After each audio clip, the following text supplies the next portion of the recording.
me also log in again. Let me try again. Yeah. Okay, sir. Okay, sir. Hi. Please.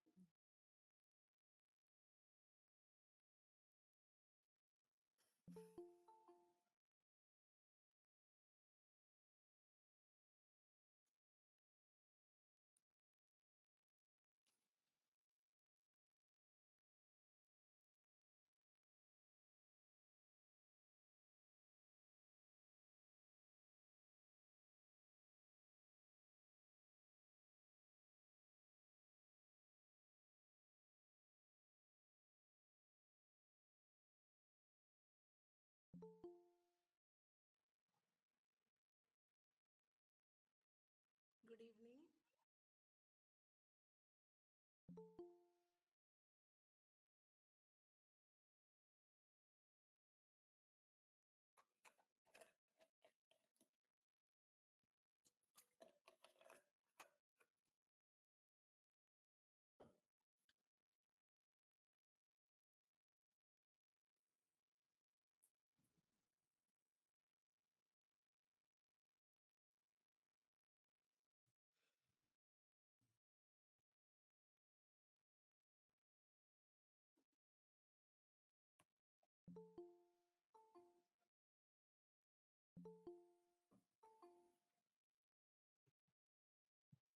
We can start now.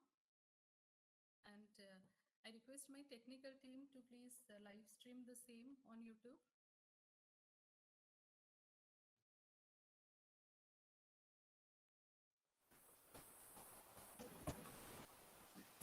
Esteemed Register, Yeah, we are live now. Publisher, Professor Debasis Jena, Mentor, Professor Jatindra Kumar Naik, our honorable guests of the evening, and my dear colleagues and students. I'm Lipika, and I'm delighted to welcome you to the inaugural session of the Center for the Study of World Literature, IIIT Bhubaneswar. Now, may I please request our registrar to inaugurate the session and welcome the dignitaries. Over to you, sir.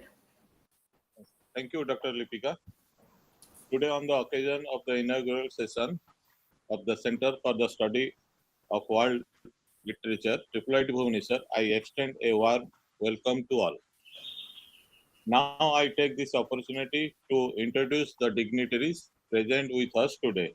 Professor Jitendra Kumar Naik, mentor of the Center, Harish Trivedi, former Professor English, University of Delhi, Ursen, Professor Emirate, Hindi and South Asian Literature, University of London. Subha Chakravarti Dasgupta, former Professor of Comparative Literature, Jadavpur University, and Nadia Kalam, Editor and Curriculum Designer, Words Without Borders, New York City. A warm welcome to you all. We are thankful to all the dignitaries for taking some time out of their busy schedule and being with us on the inaugural occasion of the center. I hope this evening will not only enlighten the students, researchers, and academicians, but also lay a strong foundation for the future of our research center. Now I request the coordinator, Dr. Lipika, to take over. Thank you all the dignitaries again and also participation from my side. And I hand over my thing to the Dr. Lipika, the Thank you very coordinator. much, sir. Thank you. Yes, Thank thank you. you. Thank you very much, sir, for your kind words. I'm sure the future of our center will be a promising one. Now, I may request our mentor, Professor Jatindra Kumar Naik, literary critic, columnist, and editor, to say a few words on this occasion. Sir, I request you to please say something for us. Thank you, Lipika. Uh, it gives me immense pleasure to welcome our distinguished guests to this inaugural event. No center can have a better beginning with Professor Trivedi, Harish Trivedi, Professor Subha Chakravarti Dasgupta, Professor Francisca Orsini, and Dr. Nadia Kalman as our guests. We need their advice, we need their guidance, we need their support. An absolute honor to be here today. Great pleasure to welcome them, this guest to this occasion. Thank you very much. I wish you all the best. And I again, once again, warmly welcome guests and hope in future.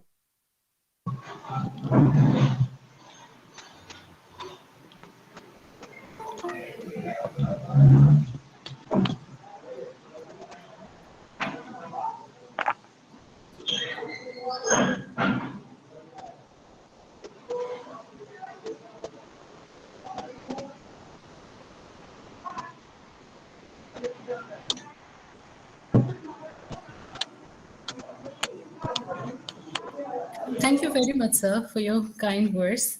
I'm sure the future of our center will be a promising one.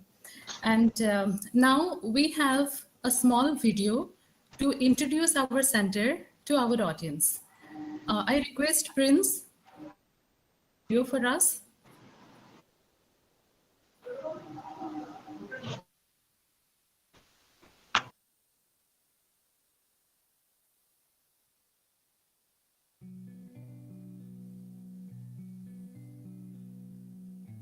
Nothing is completely cut off from the larger. Nothing is completely cut off from the larger world. Instead, longs to be a part of it. We feel world literature is a distant world, a sophisticated world, and all big things happen there. A weak cultural memory makes us feel isolated. But now it's time we should realize that we form a significant part of that big world. The world is no more distant or isolated because it does not exclude us. In fact, it connects us in a very significant way with the larger world. We just do not get dressed in the global way and step out to explore world, but the world comes to us in our flavor and in our language. We not only explore world literature in a global language, but we create world literature in our language too. The Center for the Study of World Literature at IIIT Bhubaneswar is dedicated to study this engagement with world literature in the context of Odisha. It seeks to explore what is the idea of world in world literature, who creates world literature and in what language. Can world literature exist without a world language? What is the purpose of world literature when presented in a cosmopolitan language, and what is its purpose when presented in a vernacular? How world literature survives in a regional language?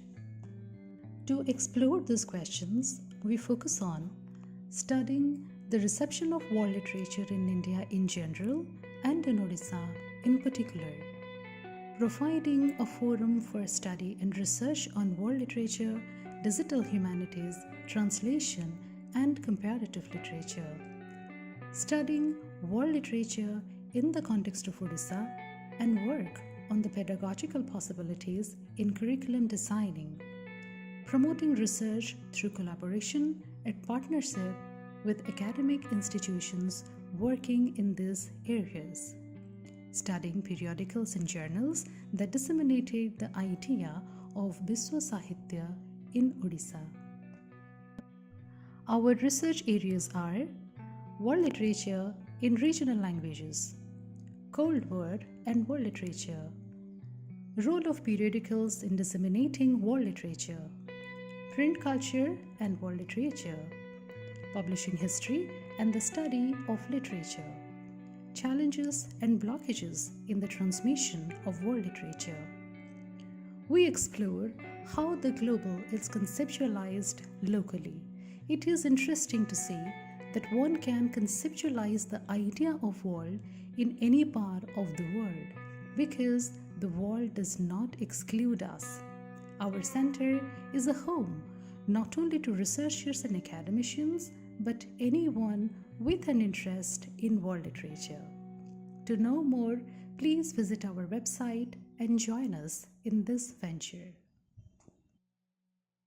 A recorded version of this inaugural event will be available on our website. Now begins the most interesting and the most awaited part of our session. May I have the pleasure and honor to welcome Professor Harish Trivedi, former professor, University of Delhi. On behalf of the Center IIIT Bhubaneswar, I extend a warm welcome to Professor Trivedi. We are fortunate that he consented to deliver a talk. He is a widely known scholar of post-colonialism and translation studies. He is the author of the book Colonial Transactions, English Literature and India. He has co-edited books like The Nation, Post-Colonial Literary Representations, and Interdisciplinary Alternatives in Comparative Literature. Today, he will speak on World Literature, What and Why. Sir, I request you to please take over and enlighten us with your talk.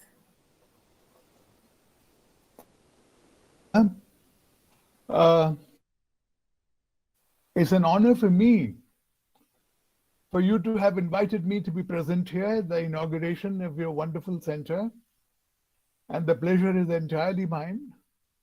I do not know of any other institute or center for the study of world literature in India. You must be the first. And I think it's appropriate in many ways that it has come up in a center in an area which speaks and writes in one of the 5 recognized classical languages of India.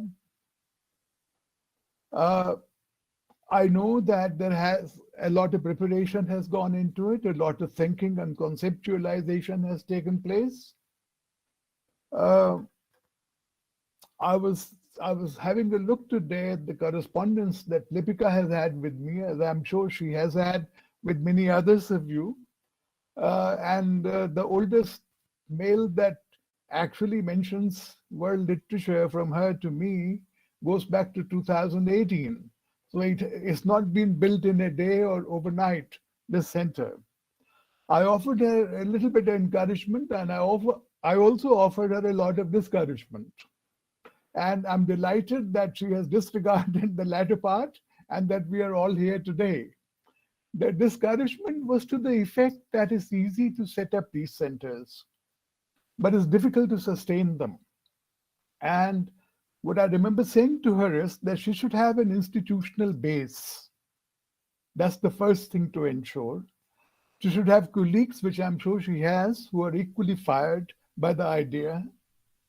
And at the same time, she should also have international affiliation links with a number of other centers that are also interested in studying the subject, because without that, the word world will not have much meaning. And it seems to me that she has already achieved a fair bit of that, and she's on the way, on the behalf of the center, to achieving many other objectives that were outlined to us in the video that we watched. Very impressive. That as a start. An engagement with world literature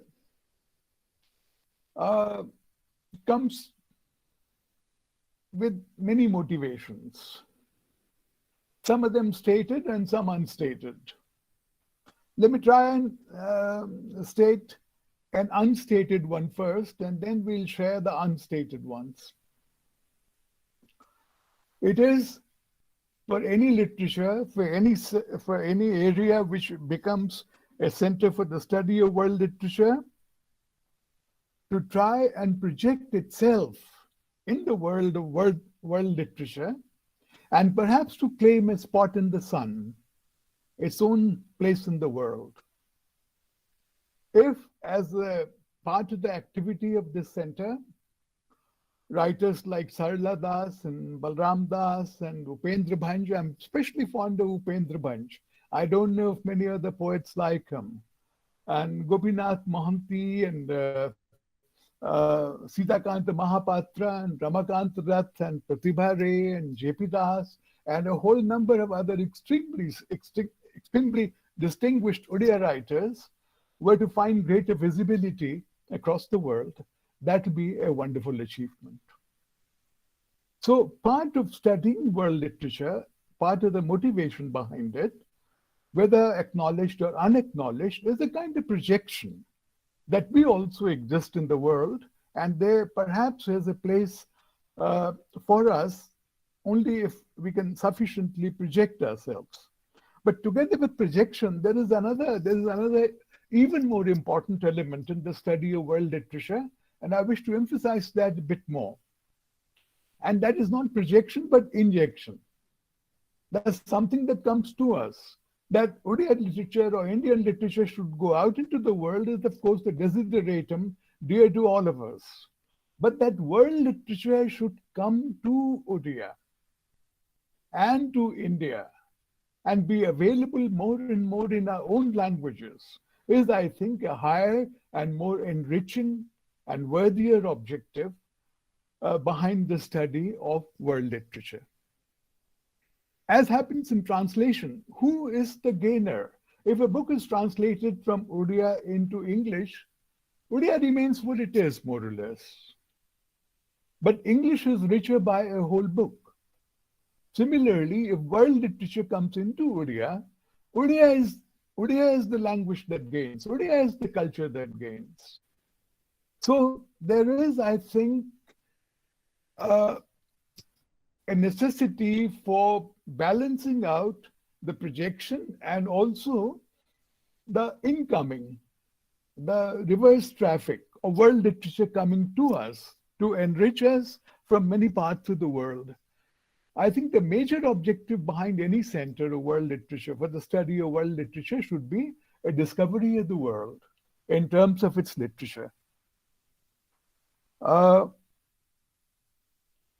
Another thing that will happen necessarily as we study world literature, and I speak here from a little bit of experience, is that we shall begin looking at our own literature, Indian literature and Odia literature, with different eyes.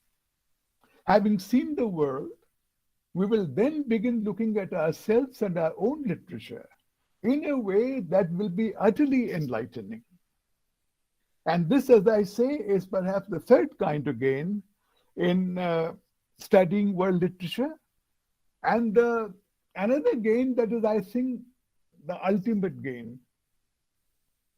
If the world has anything to teach us, and world literature has anything to teach us, it is that the world is vast, that the world is almost beyond our grasp in any kind of way.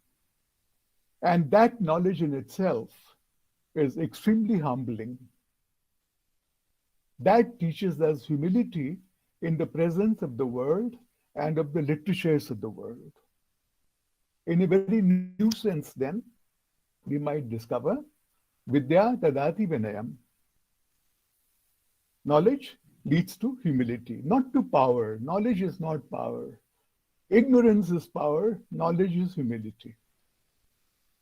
So there are all these related objectives, I think, before us in any kind of a sustained and serious engagement with the idea and with the body of world literature. Another is, of course, the possibility of discovering affinities with the writer far away from us whom we may not have heard of at the moment, but with whom we might connect.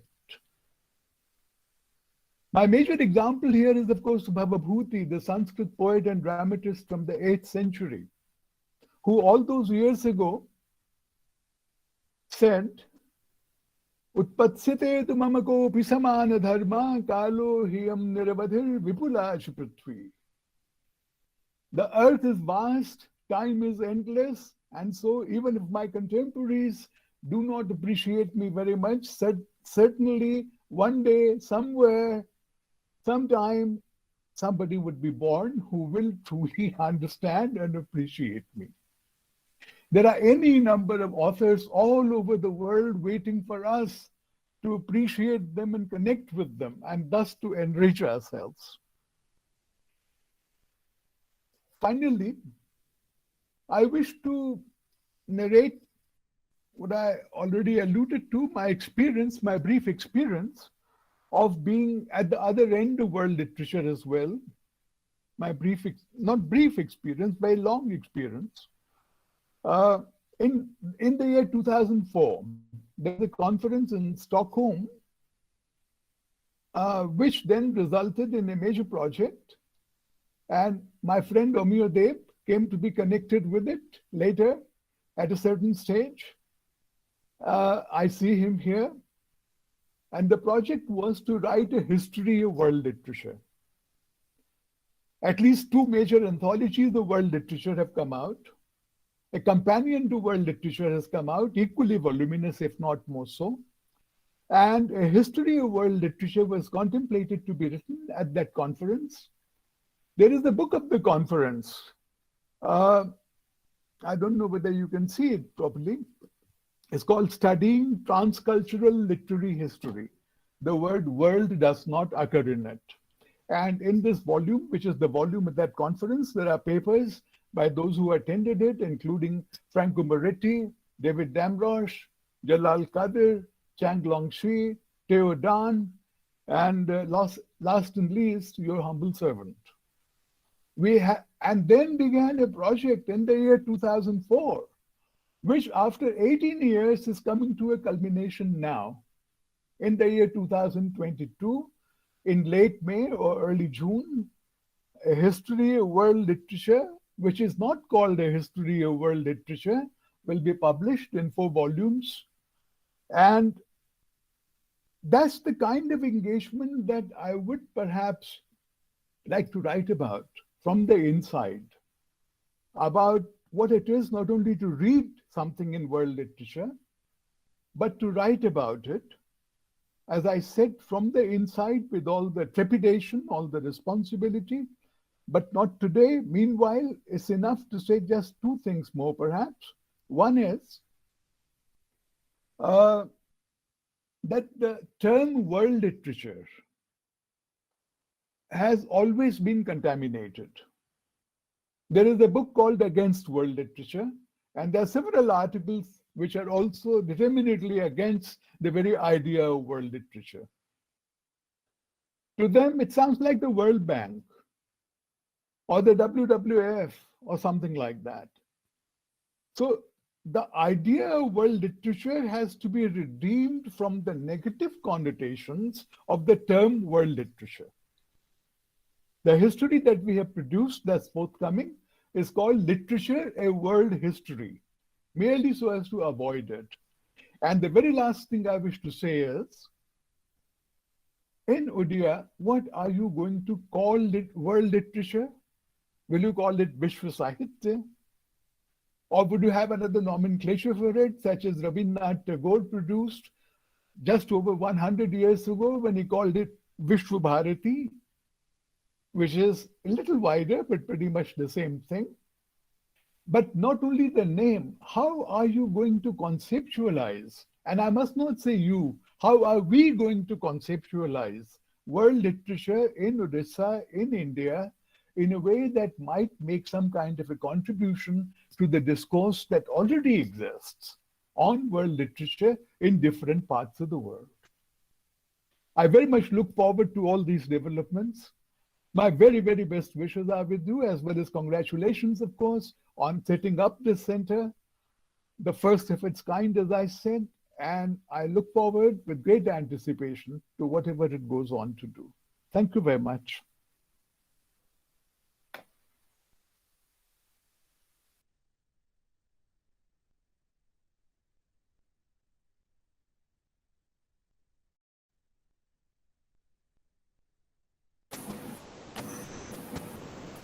Shall I carry on? Thank you very much, sir. Thank you very much, sir. Yeah. Thank you very much, sir, for the wonderful talk. I'm sure our audience loved it. It was very interesting. Thank you, sir. Now, I take this opportunity to welcome Professor Francisca Orsini. I'm glad to share that she is an advisor of our center. She is a well-known scholar of Hindi and South Asian literature, Professor Emerita, University of London. She headed the well-known ERC research project, Multilingual Locals and Significant Geographies. She is an editor of Comparative Critical Studies and Cambridge Studies in World Literature and Culture. She is also the regional editor of Murthy Classical Library of India. We are glad that she took some time out and kindly consented to deliver a talk in the inaugural session. Today, she will speak on Doing World Literature, Literary Activism in Indian Languages. Now, I request you, ma'am, to please take over. Thank you very much, Lipika, and thank you all for inviting me, and thank you, Professor Trivedi, for starting us out so well. I sort of presented a bit more of a talk with some slides, so you'll forgive me if I'm a bit more if I just don't. Please take your time. We would love to listen to you. I suppose so where I'm speaking from, because I think what Professor Trivedi very, very usefully set out as, why do we engage with world literature? I'm very much a kind of Hindi, North Indian literature scholar. Why would I engage with world literature, apart from, of course, having read it from early on? I'm always surprised when, I hear among my English-speaking, colleagues and friends a kind of a resistance to translation, to reading in translation, because for me, reading world literature always comes in translation. I always think, how would you read Tolstoy or Balzac or Flaubert? Huh? So within English studies, there's a strange reluctance to think of translation as an obstacle, whereas I think if we grow up in other languages, that's not the case. But for me, it's been very much a case of being kind of interpolated, sort of being called upon. And it is, and I'll just start sharing in a moment. Yeah, let me just wait a moment.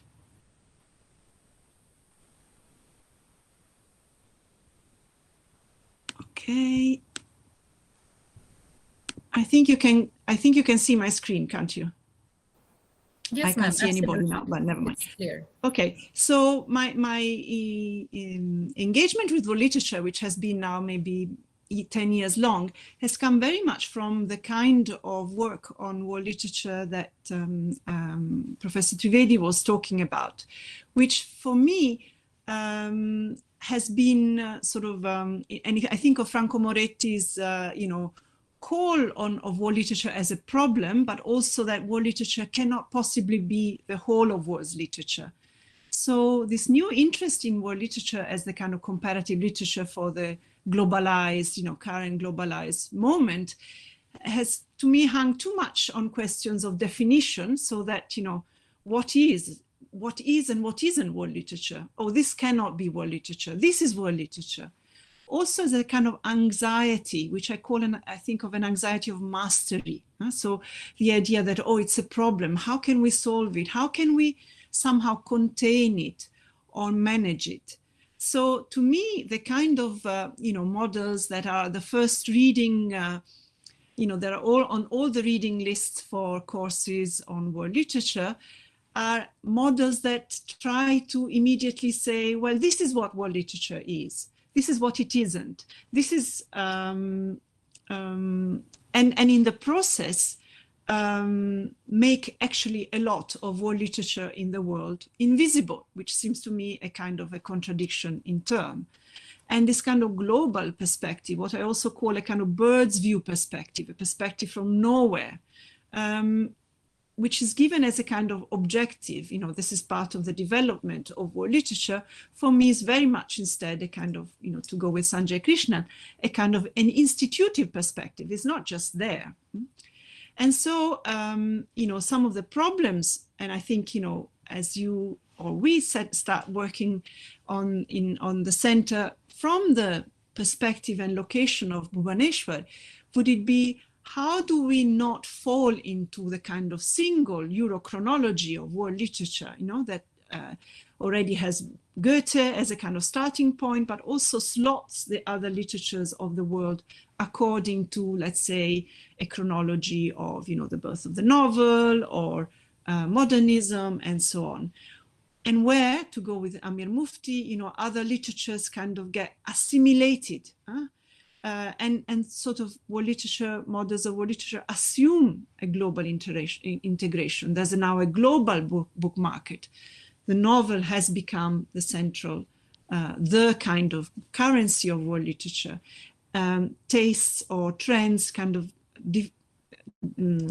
get diffused from the putative centers of world literature. As I say, there's no point of view, it's subjective. There's a kind of aim for totality. And then relationships between languages, and this comes very much also from kind of instead Pierre Bourdieu's idea of, a very competitive, very competitive idea of literary fields. And now on the global scale, relationship between languages are viewed as only hierarchical. So there's always, in terms of diglossia, center, periphery, with very few positions in between. And as I say, not just a global integration of the book market, which I don't think is really true, or only true to a very limited extent, but also, and I think here of the work of Amir Mufti, the idea that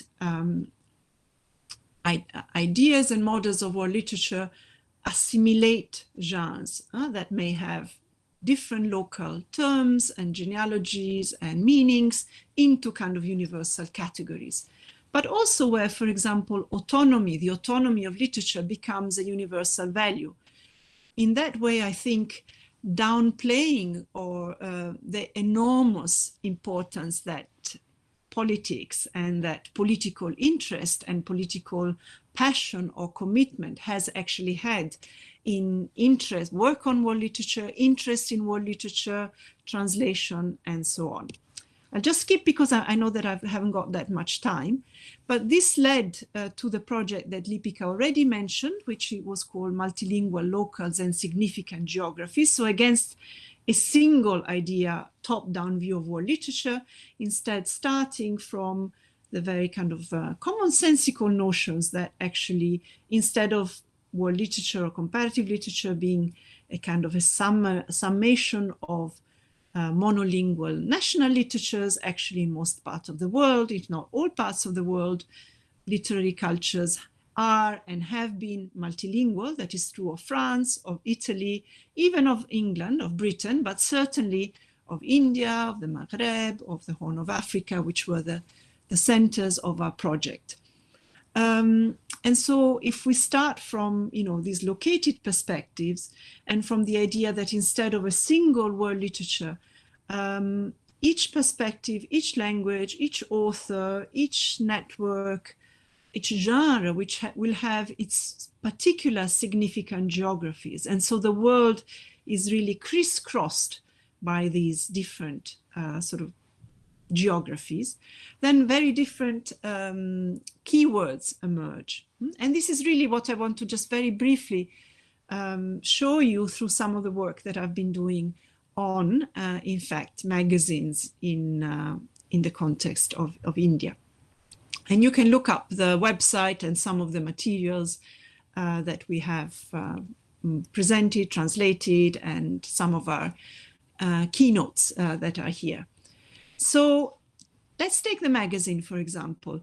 Work on the magazine and world literature, like Eric Boulston's wonderful book, Little Magazine, World Form, they start by saying that magazines come in all form and shapes, but actually then the idea of the literary magazines as the little magazine leads to a kind of, repetition and looking for little magazines elsewhere, and already assuming that what is the, how we understand the little magazine in the American context, which is non-commercial, avant-garde, modernist, will be true in other locations as well.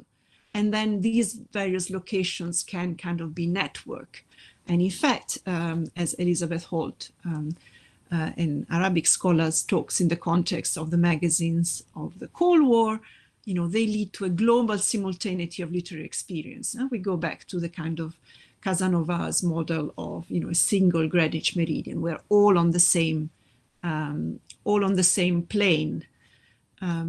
Now, in a series of webinars, which you can access, and also a special issue that I'm co-editing on the magazine and world literature, we instead wanted to show the great variety of magazines and the great varieties of ways in which magazines do world literature. And I'll just show you a couple of examples today.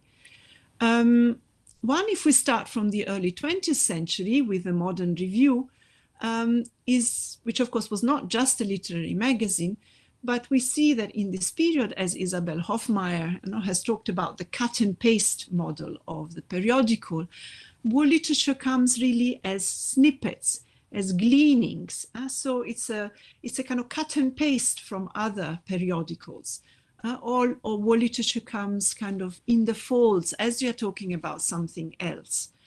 And interestingly, for example, and I've been thinking about, how do we understand this doing of world literature through this kind of magazine? So it's more a relay rather than a network, I would say.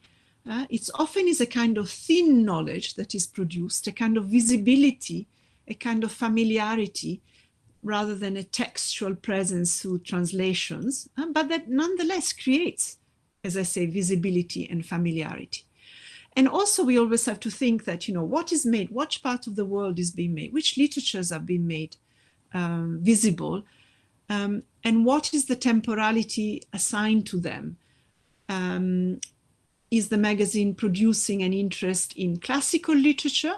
So for example, if we take the first Hindi book on world literature, Vishwa Sahitya by Padunlal Punalal Bakshi, which started as essays in the magazine he edited, Saraswati, which also draws upon some of the articles published in the Modern Review. Here it's really more literature as classical literature, apart really from European literature. We have a very different example of world literature in the translations come essays that the Urdu poet Miraji produces for the Urdu magazines Adabi Dunia and Saqi in the late 30s and 40s. And if you look at the amazing variety of poets that he translates, they really go again, they clearly go much beyond kind of colonial English. They also are, they're not sort of linked to any particular chronology or Eurochronology, and they're partly to sort of, as Professor Trivedi was saying, broaden the scope, inject Urdu poetry with different poetic models. And for him, Geet, songs were in fact a critical mode. So it's explicitly and purposely eclectic.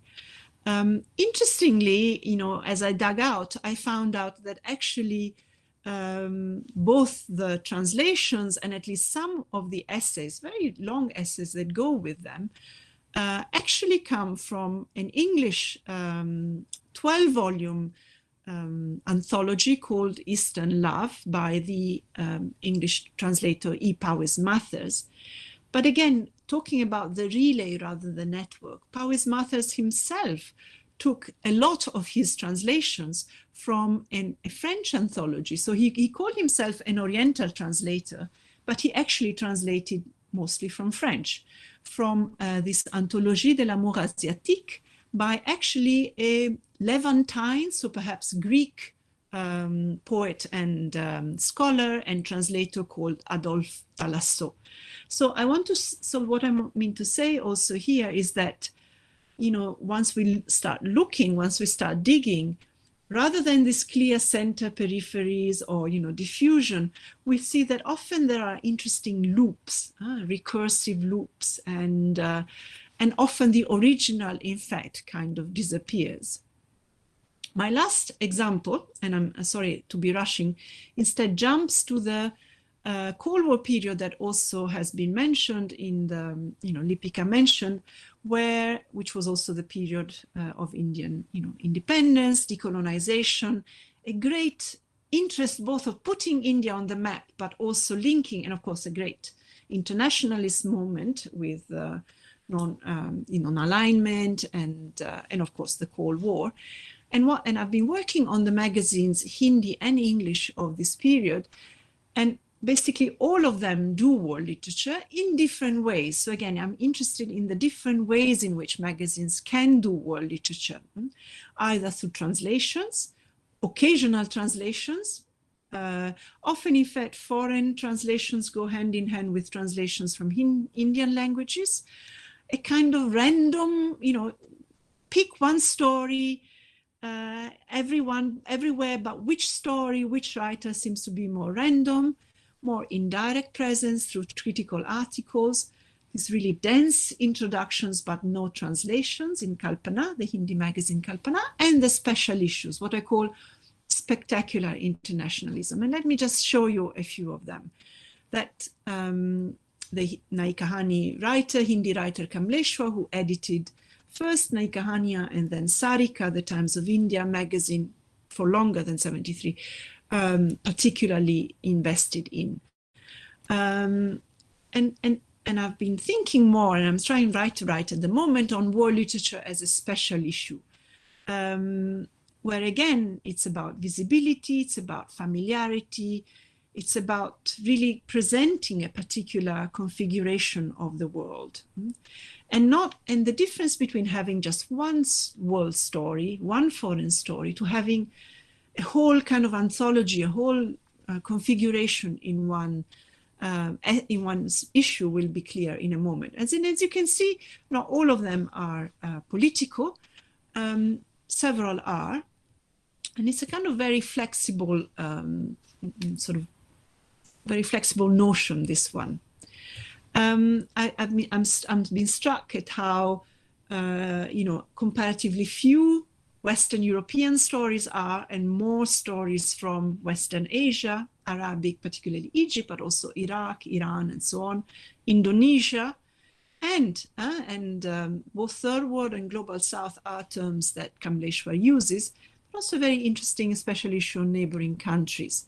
So interesting for me, it's been amazing to see that, much before I heard about Pramodyananta through Benedict Anderson in Imagined Geographies, he was translated in his wonderful story, Inem, was translated in Sarika, or Mohtar Lubis, translated in Sarika in the late 60s, early 70s.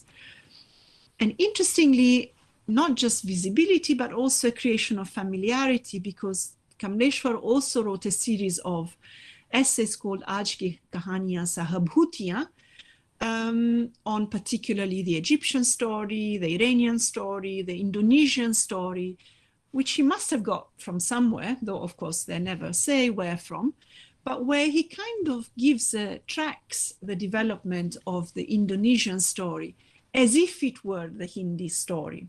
So with a kind of, modern beginning with a struggle for the national language, then some kind of more crude realism, and then the kind of the more subtle realism a la Nai Kahani from the 1950s onwards. And I'm giving you just here a very brief look. These are called, already when he was editor of Nai Kahaniyan, these are called Videshi Kahani Visheshank, Deshankar Visheshank, but already the proportion of stories from, the global south, we would say now, from, beyond Western Europe and and America is enormous. Look at this particular special issue. You have the French Nouveau Roman writer, the famous story La Plage by Alain Robbe-Grillet. You've got Heinrich Böll, but then you've got Abhinanyo Anat, Mario Benedetti, Mohtar Lubis, Ngugi, Mohammad Ejazi. The Third World issue, basically almost a canon of post-colonial writing in a magazine, in a magazine directed at the general reader, not a literary coterie magazine in the early 70s. Interestingly, in fact, and I'm just coming to the end here, what Kamleshwar did was, what a very clever job of curating, and I've been trying to find out where he got the stories from, but also in a way that, although, for us, if we think about the Cold War, in competing internationalisms, you either have the kind of, Congress for Cultural Freedom, CIA funded network of magazines and foundations, of which Quest Transition were part, Encounter, or you have the kind of, Russian, Chinese, Lotus kind of leftist internationalism. What you have with Sarika is a very interesting, original kind of combination of a kind of really post-colonial view of the third world, but aesthetically a very wide-ranging and a wide-ranging set of stories, not at all political, not at all kind of by leftist writers, and also kind of bringing older writers into the present. So really wide-ranging, again, quite eclectic. So to conclude, if we look, then if we start, if we move down from the, bird's eye views and think about, how located actors in this multilingual literary cultures, how do they do world literature? And how, I think in the context of India, it's fair to say that the magazine was much more, you were much more likely to encounter world literature as a reader through magazines than through books. And in fact, magazines were not necessarily, the prelude to then translations be published as book, only in a few cases. How do they do world literature? Well, I've said that, they produce a very important visibility, sometimes familiarity, sometimes it's thin knowledge, as with the modern review, sometimes it's very thick knowledge with, essays and translations. The story becomes the kind of unit in the currencies of world literature, and I could talk more about it. I think what we see the magazines as a kind of very strong form of literary activism, providing a much broader literary education than in schools, expanding poetic tastes through English, using mostly English translations, but going beyond English. And as I said, I think rather than thinking of this network, single, let's say global modernism, is very much through second or third hand translations, relayed, retranslated, through local articulations. And in fact, politics and political affiliation, a political interest in the broader world is very much part of it. So again, I want to end like Professor Trivedi with, how to do world literature and how to do it, from your particular perspective. And for me, rather than this kind of earlier, models of world literature from the 1990s and 2000s, I think of the more recent history of world literature by Debjani, edited by Debjani Ganguly for Cambridge, which in a way is not a chronological literature. It doesn't even try to do that. Instead, what it tries to do is tries to bring in and open up world literature to all kinds of possible approaches, genres, sort of critical readings, and so on. And I love her definition of world literature as a kind of optics. So, rather than saying, oh, this cannot be world literature, but surely this is not world literature, you can take a book or an oral form or an oral tradition and read it through the optics of world literature. And then world literature as a ground for new conversations.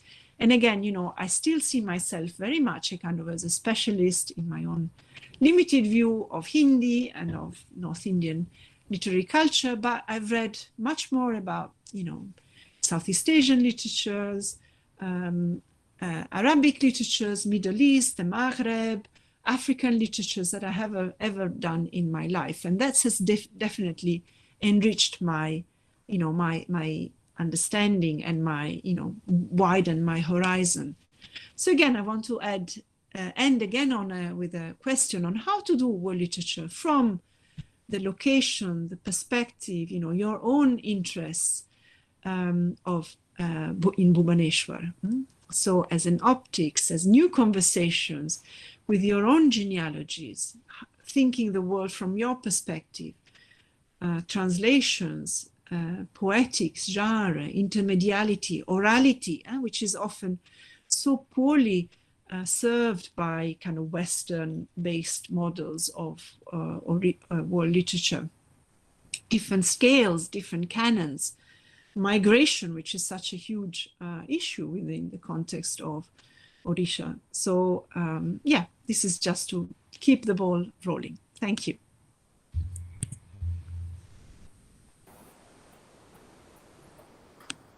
That's wonderful, ma'am. In fact, you're giving me directions on how to do world literature here in a regional context. I feel I feel so obliged to you, and thank you for the wonderful talk. Thank you very much for those insightful observations. We always learn from you. Sorry for going on too long. Not at all, ma'am. Not at all. Now, I'd like to welcome Professor Subha Chakraborty Dasgupta, former professor of comparative literature, Jadavpur University. It is indeed an honor to have her with us today. We are extremely happy that ma'am consented to deliver a talk on our special occasion. She was a visiting professor, University of Delhi and Tokyo University of Foreign Studies, Japan. She has co-edited Figures of Transcontinental Multilingualism and authored the book Bibliography of Reception, World Literature in Bengali Periodicals. Today, she will speak on some thoughts on world literature in world history. Ma'am, may I please request you to take over? Yes, thank you, Lipika. Thank you for that introduction. And my thanks to all the patrons. My thanks to the director, Sri Manoj Kumar Patnaik. My thanks to Professor Debashish Jaina, registrar. Yes, and Dr. Lipika Das, coordinator of the center, eminent members of the panel, and all of you who are here this evening. Actually, it is my sincere thanks and gratitude.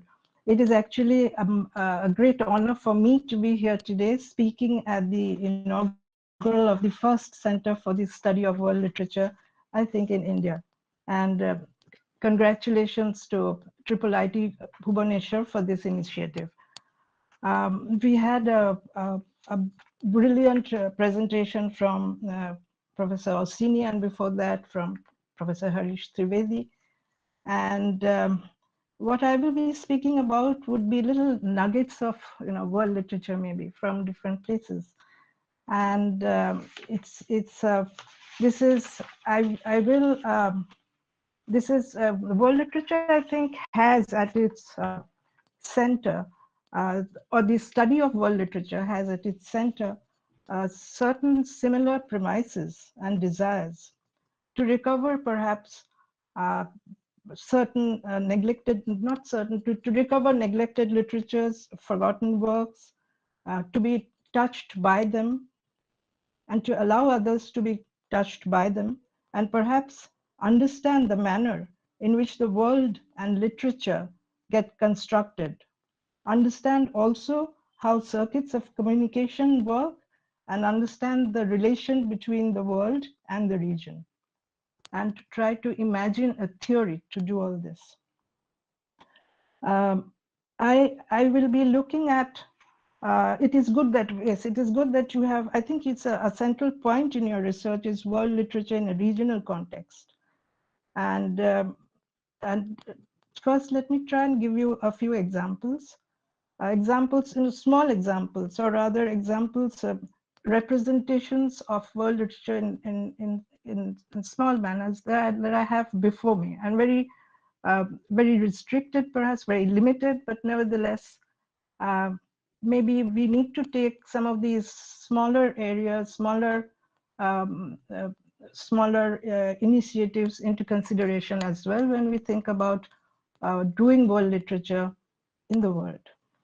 I have before me a book, and don't really have slides, but I just have a few names of books which I will present, because I mean that may be helpful for students. Let me see if I can do that.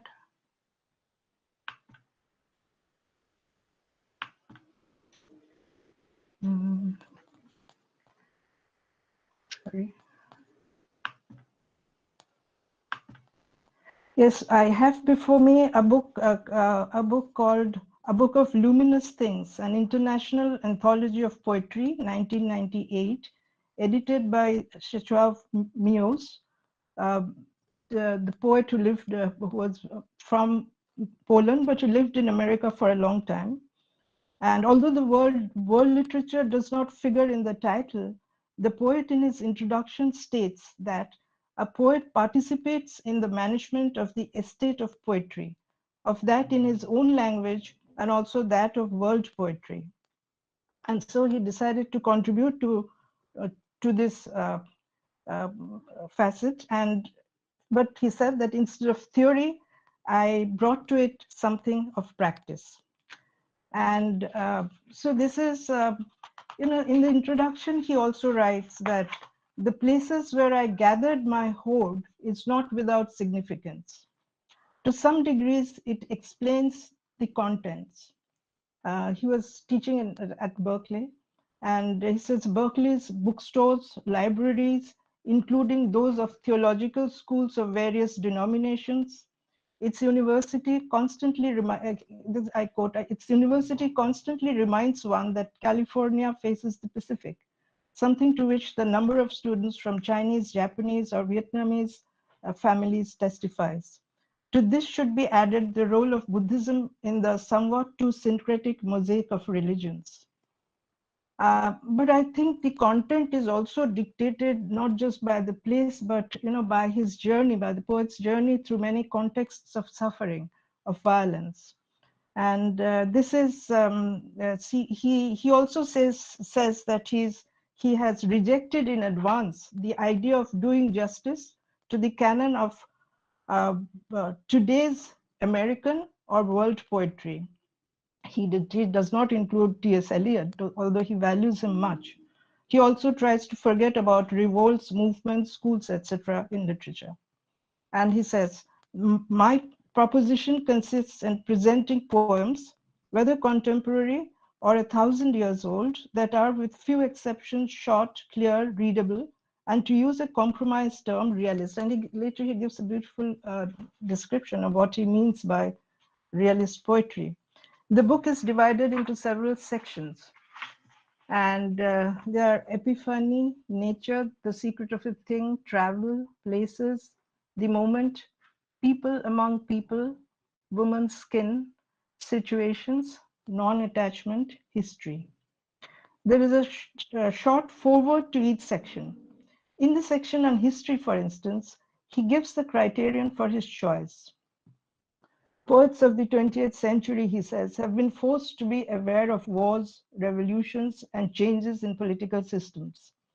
There can be volumes on this subject, and it is impossible to distinguish between what would be, and I quote, durable as the art of the word, and what has its place as a document.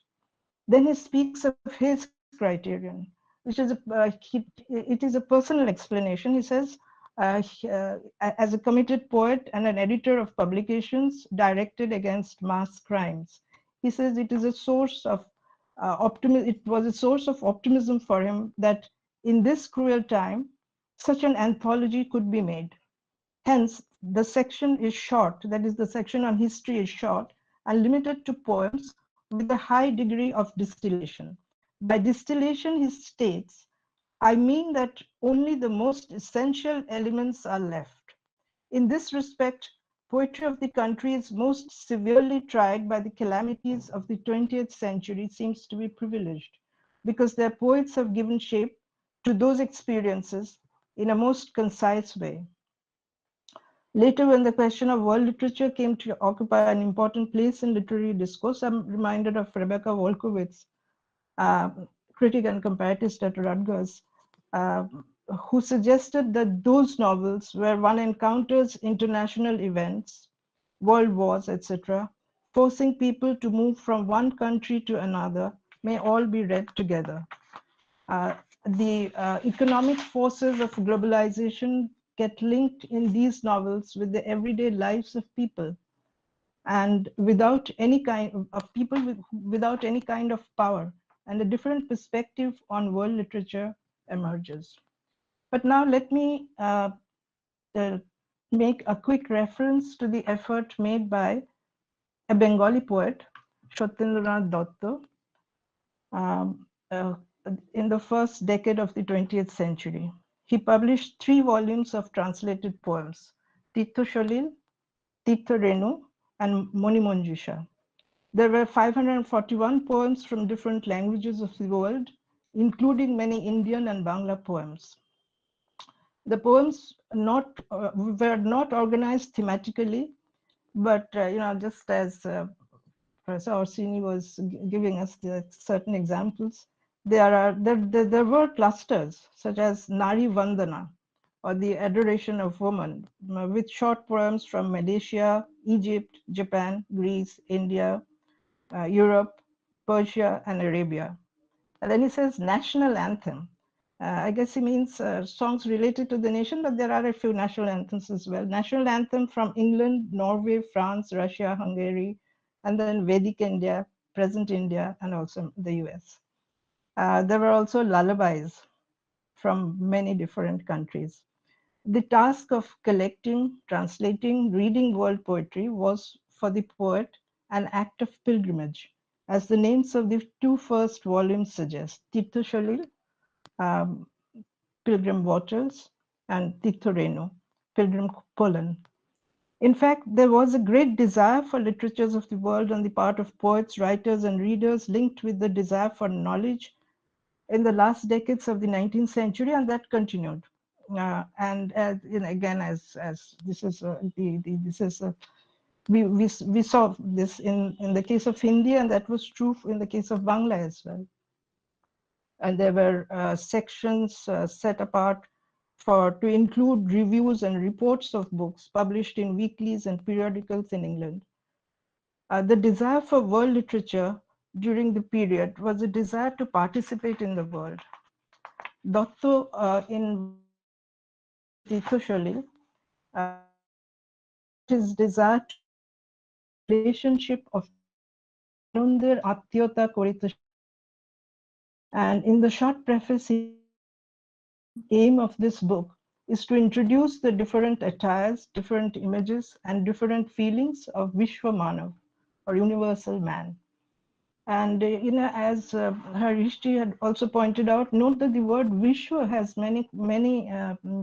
is used in various different ways in the Bangla context. Vishwa could be the world, Vishwa could be the cosmos, Vishwa could be the universe, Vishwa could be Vishwa could be the outside, as often in Rabindranath. And so there are all these notions associated with the word Vishwa, which we usually use for world. And so this was also the decade, incidentally, when Tagore delivered his essay on his lecture on Vishwa Sahitya, or world literature. And then this notion would be taken up in essays and prefaces in various different ways. In 1963, we have 2 of the most important poets in Bangla, Alok Ranjan Dasgupta and Shankha Ghosh. They compiled an anthology of poems, and it was entitled Shapto Sindhu Dosh Diganto, 7 Oceans, 10 Horizons. The poets were now conscious of their agency on the world stage. They projected the contribution from the point of view of the individual, or the poet, in modern times. The modern poet grapples with a fragmented consciousness and tries to establish links with the world and the individual. And it is here, they think, that it becomes necessary to look at world poetry as a kind of a bouquet, like a bouquet of flowers, for instance, some kind of a totality. The anthology is a prayer. I mean, it ends with this sentence that the anthology is a prayer to get back the center. And they end with the sing aloud to the gray birds that dreams for father live in us. The anthology is divided into countries, French, German, Italian, Spanish, English, American, Russian, Chinese, and Japanese. And the poems are taken and the poems do not go back before the 18th century. Later, the two poets will translate a lot of poems from countries of the global south.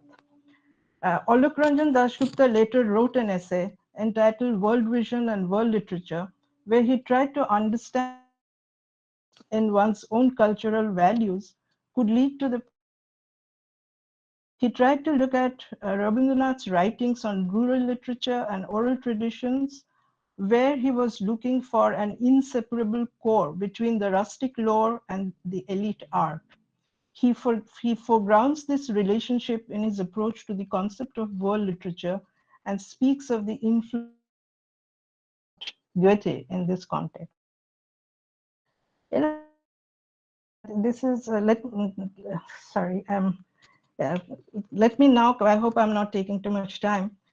Let me very quickly come down to the last decade of the 20th century when the concept of world literature re-emerged with greater dynamism.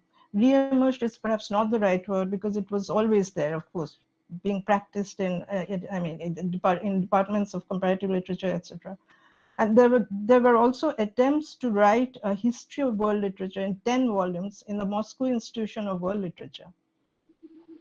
And the focus was history, the history of interliterary relations, and a synthesis of the findings. And then to come to the period when gradually a new intensity of sorry, is this, am I audible? Is there an echo? No. Hello? You're audible, ma'am. Okay, fine, thanks. So this is when gradually to come to the period when gradually a new intensity is brought to the study of world literature within the ambit of globalization with the publication of Casanova's La République mondiale des lettres 1999. There was in the early stages a tendency to delimit and define world literature as an object of study with reference to the world systems theory brought into being, among others, by Immanuel Wallerstein. Wallerstein's contention in his volumes on world literature theory that began to be published from 1974 was that there existed in the world a single system determined by conditions of labor. The system consisted of a divided world of countries, of countries situated at the center and at the periphery, and a few that were semi-peripheral. And if there were reversals, it would only be temporary. Franco Moretti made use of, Wallerstein had explained this division through many details, division of labor, tools of modern capitalism, technology, etc., etc. And Franco Moretti, as you know, made use of this system of unequal structure as he worked with the novel In the World, where the movement was always from the periphery towards the center and never the reverse. Our eminent panelist, Professor Orsini, of course, very pointedly responded to this in the taking up the case of Indian fiction in her article in Debating World Literature, as also to Casanova's model of the hierarchy of the World Republic of Letters based on the date of origin of national literatures. Literature has the potential to rise above historical circumstances and not be circumscribed by economic conditions. So this is this needs to be. I mean, we need to think of this, and of course, this has been talked about a great deal. I wish to point out here that it may be fruitful from our perspective to perhaps engage with other kinds of world systems. There is one, again, in the same volume, Debating World Literature, mentioned by Christopher Prendergast, and that is a book, Janet Abu Lughod's book, Before European Hegemony, which where Abu Lughod takes the formation of the world system to the 13th or the 14th centuries, describing how regions of the old world had a definitive network of contacts through trade routes stretching from Northwest Europe to China, across the Middle East and India. This is, anyway, so this is, we have the study of world literature continued to change. David Damrosch's engagement with world literature, his book, etc., the foundation of the Institute for World Literature, having affiliates in different parts of the world, brought about an entirely new scenario. His knowledge of languages, his scholarship, etc., changed the field completely. There are, as has been stated again and again before this, multiple models and multiple perspectives, and also multiple debates and critiques in the last 2 decades from different places in the world, but perhaps predominantly from the US. There is the fear of that, as was mentioned by Professor Housing, is the fear that studying literature in translation in English will do injustice to the cultural and linguistic differences. Mention had also been made of Amin Mufti's book, Forget English, Orientalisms and World Literatures. Sorry. He speaks out against the flattening of the world through English. According to him, world literature can be justified only if it confronts relations of power, relations of forces and powers of assimilation, and the ways in which writers and texts respond to such pressures. So as a center you have, yes, I will conclude now. Sorry. As a center you have a great challenge before you. For instance, how would you deconstruct hierarchies? How would it be possible to include planetarity in your project on world literature? Planetarity as countering the forces of globalization, as bringing in the concept of nurturing all the diversity that the planet brings to us, and then again to retrace the multiple multi-directional textual pathways across the world that also constantly get erased. This is an exciting moment for all of us. Thank you.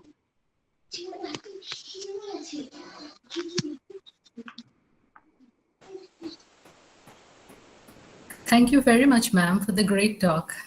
I'm sure our audience found it extremely gripping. Thank you very much for giving such an account of world literature. And I have personally noted your suggestions, and I'll try my best to work on them in my project. Now, I take immense pleasure to welcome our next distinguished speaker and advisor of our center, Nadia Kalman, editor and curriculum designer, Words Without Borders, New York City. I am glad to share that she is an author. She's the author of the novel The Cosmopolitans, and her major works include translation of the Russian poet Regina Dereva in the collection Earthly Lexicon, short stories in the anthology The New Diaspora, The Changing Landscape of American Jewish Fiction, and she published in Pen America and Subtropics as well. Her other works include Nonfiction in Movement, The Jewish Review of Books, and she is also a contributor to the journal Marg Asia. We are glad that she took some time out of her schedule and consented to share her ideas on world literature. Today, she will speak on world literature and the university classroom. Ma'am, may I please request you to take over? Thank you very much, ma'am, for the introduction. Thank you, Lipika, and thank you to the distinguished speakers that came before me. I certainly took a lot of notes, and I'm really glad to be here with all of you today. I had prepared remarks on the topic that Lipika mentioned, and I will go through some of those remarks, but it's also a strange time in the world and maybe for me personally, so I'm going to speak a little bit personally as well. The city where I was born, Kyiv, is currently being bombed by the country whose language and literature I know best, besides maybe English. And this has affected some of my state of mind and some of my thinking around world literature in the university classroom. So I will tell you a little bit about what I do and how I usually talk about this, and then get into some specifics that are relevant today.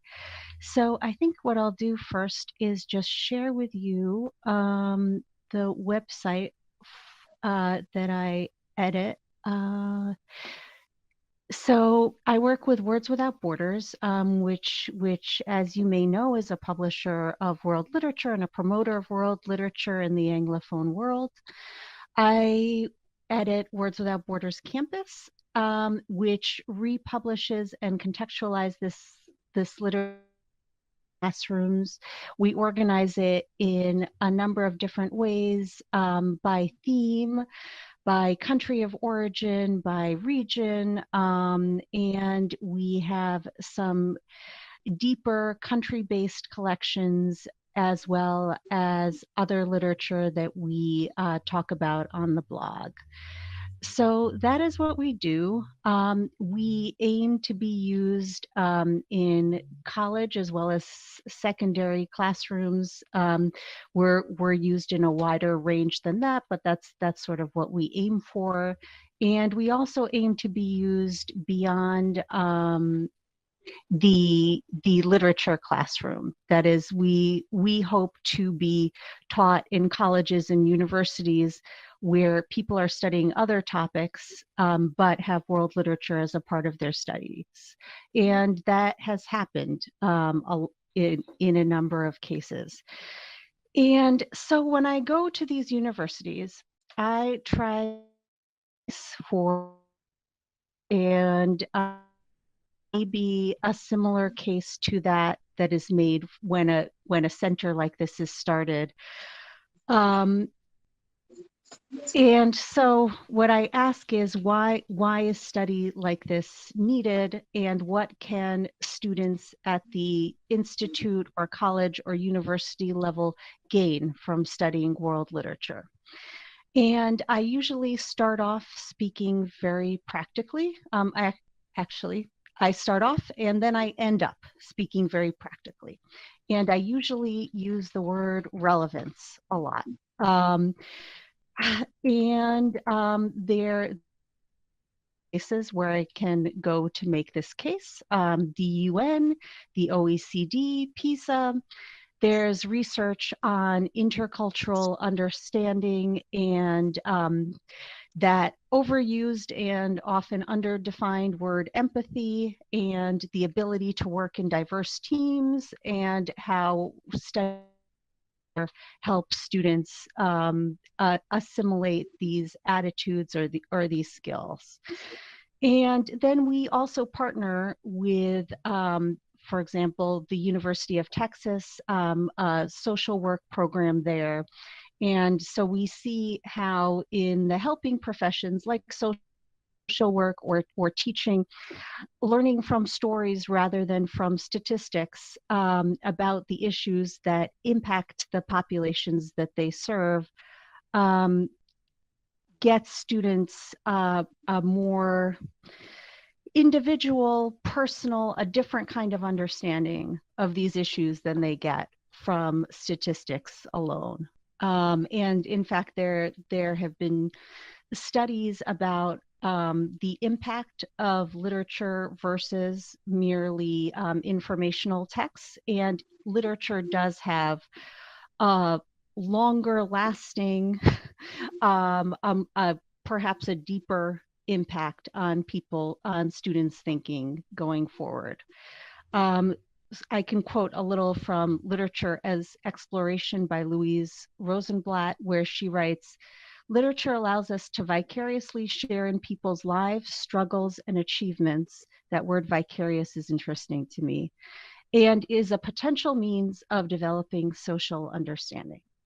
So what I also say is that the literature that we publish is contemporary, it's about relevant issues, it draws them in. And then I do really believe that it helps them become more humane practitioners. And the reason why I believe that is because I've read students' comments after reading this work. And so, for example, here's something from someone who was studying international business. And that person writes, I'm sorry, I'm hearing some background. I'm wondering whether everyone could make sure that they're muted. Okay, thank you. So this person writes, another impact I would say the reading had on me was the passion for justice for people in other backgrounds. This reading made me consider an international sector of my career field and what I could potentially do to help these people. So you see here the students' self-reported passion for justice. You see a little down attitude of what I could potentially do to help these people, but I think you also see real emotion and desire to be of service rather than simply to build a career.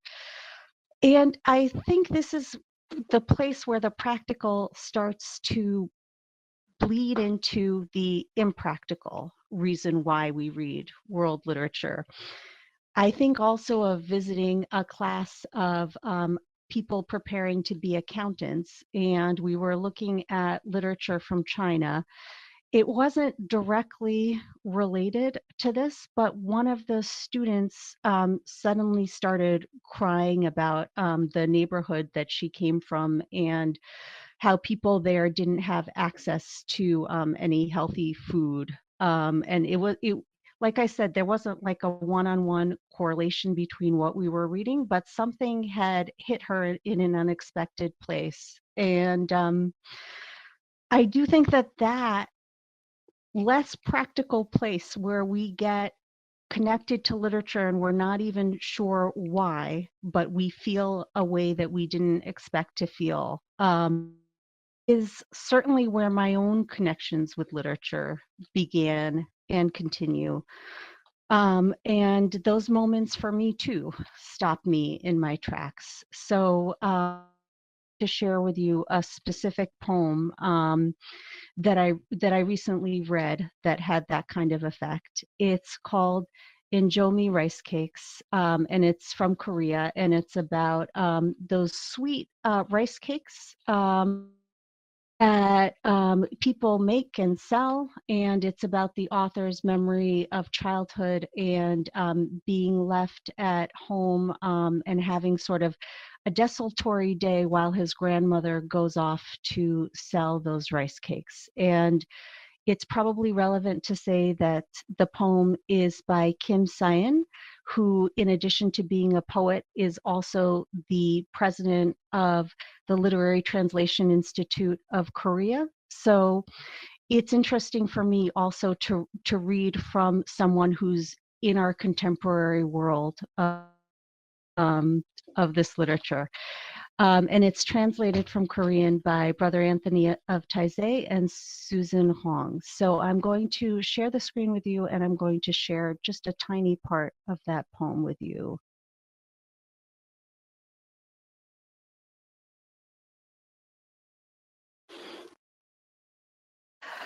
So it's basically about the day in the life of a child who's left alone and who learns to make his own entertainment. And nothing terrible really happens. It's just one of those days that maybe some of you can remember, where you just made your own entertainment, and you had little incidents that other people didn't know about, but that were large sources of drama for you.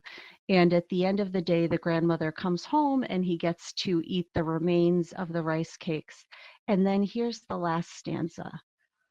The mother used to stuff into my mouth that gaped with longing for mother. Passing Yongsan Market, I meet them again, laid out on a shabby stall. I meet grandmother, huddled, dozing. So that poem doesn't connect with anything particular in my own experience in terms of my family situation, but those lines I think I'll remember always. And I'm sure it's happened to a lot of people here too. Some emotion or some image grabs us from the other side of the world. And why it grabs us, I can't really say, but I do know that it has nothing, as far as I can see, with those practical goals I mentioned earlier, like being able to work in diverse teams. I will just quote something else from a college student from the Philippines who was reading Mexican literature written in Mexico's indigenous languages and then translated first into Spanish and then into English on our site. It wrote, mothers, lovers, regret, they all hit home. It's starting to show how words really are borderless and timeless, if given the chance to be seen. So maybe the truer and more interesting exploration of world literature is, or at least needs to start, in that impractical realm of sudden, unexplained connections. And so we might ask not what is the relevance of this literature, but rather where is the connection? And I think that we ask this question because we know that when this happens for us or for our students, something human in us expands. Thank you very much. Thanks to all of you.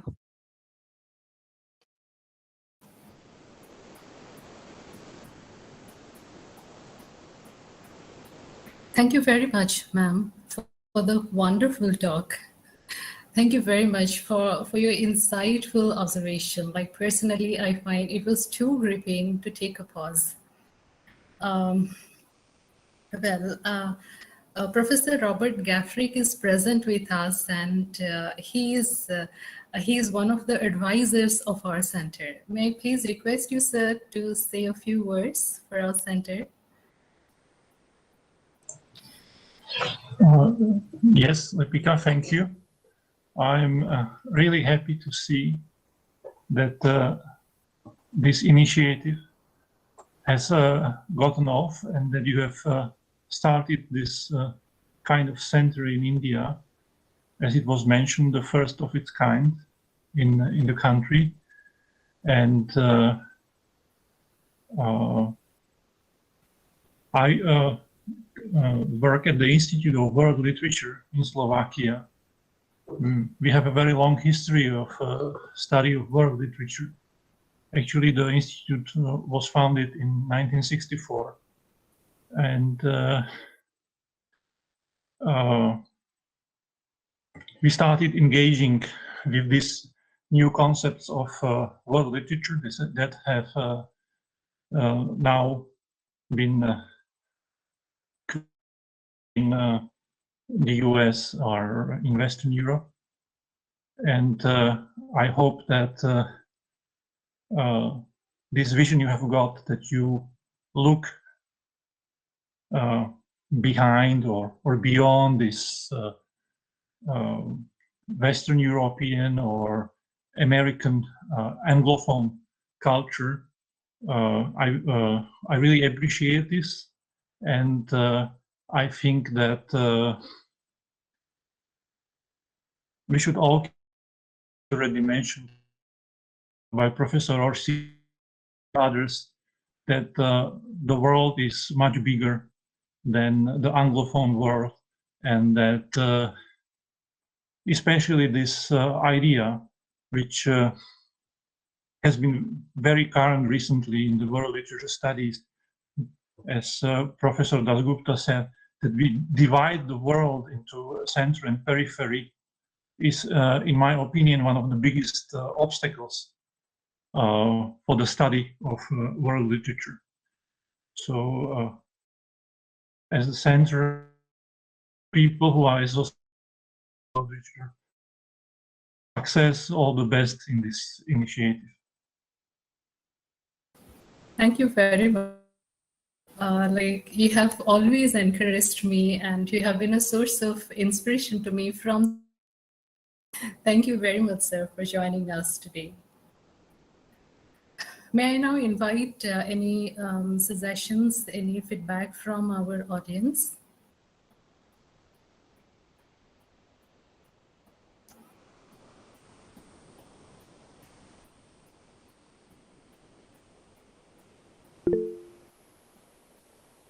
Please, ma'am. Martha, please, ma'am. Okay, thank you very much. I'm Marta Pulido from Colombia.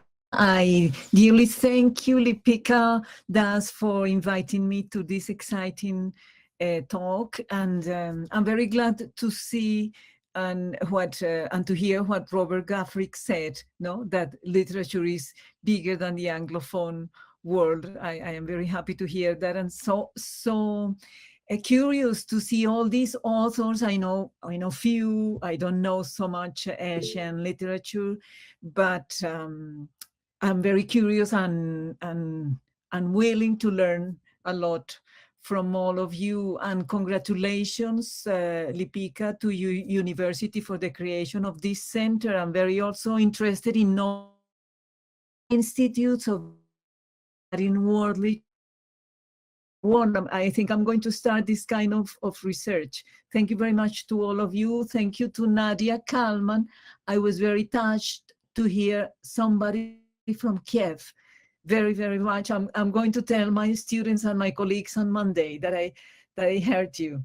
Okay, and all our thoughts, positive thoughts, are on this part of the world. Thank you very much to all of you.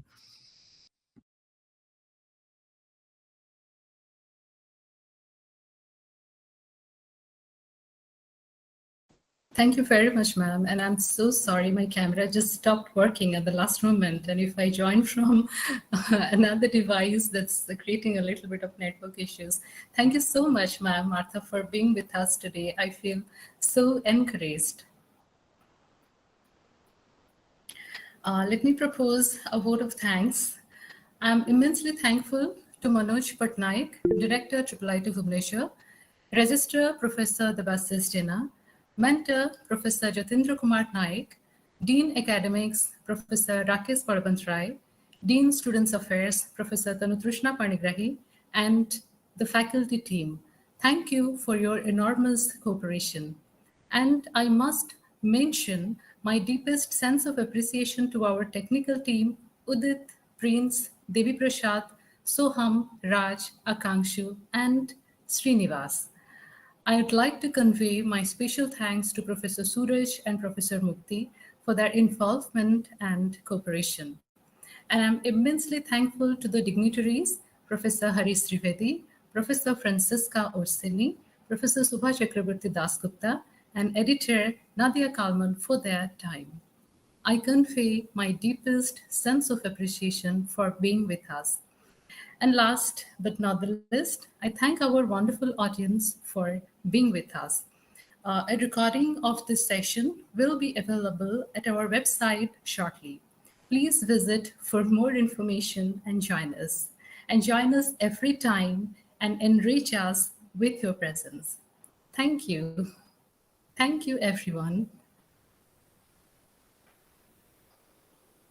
Thanks to all of you. Thank you. Thank you, ma'am. It was such a pleasure today to hear from all of you. And we will be starting a lecture series that I'll be updating the same, information on the same on my website shortly. Thank you, ma'am. Thank you, everyone, for being with us. And I feel so enthusiastic and confident to lead this project. Thanks, everyone. It was good meeting you. Take care. Yes. Thank you, ma'am. Thank you. Thanks to all of you. And all best wishes.